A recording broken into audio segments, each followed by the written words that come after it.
Labis ang pag-aalala ng ilang mangingisdang Pilipino na hindi na sila makakabalik sa Sabina Shoal kahit nasa loob ito ng Exclusive Economic Zone ng Pilipinas. Kasunod dyan ang panibagong insidente ng pangaharas ng China Coast Guard doon. Nakatutok si Joseph Morong.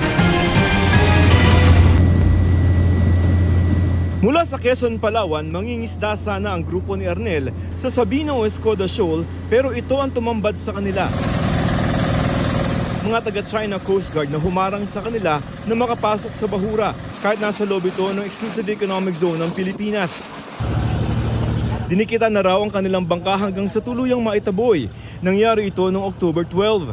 Bago, baba sila ng red, dalawang speedboat. Binangga-bangga kami, binangga-bangga talaga yung kapit namin kasi gusto nila na palitin kami.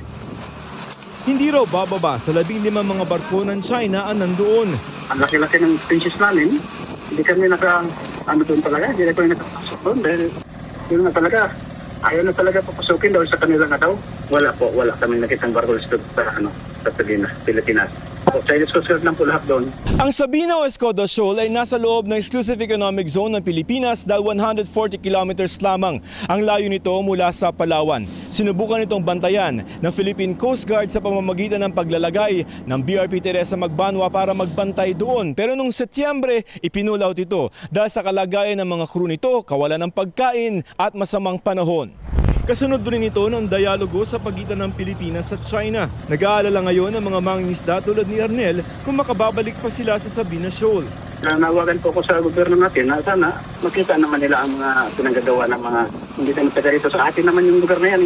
Ang sabi ng Chinese Embassy, ang Escoda Shoal o tinatawag nilang Shanbinjiao ay bahagi umano ng kanilang Nansha Chundao o Spratly Islands na kanilang inaangkin.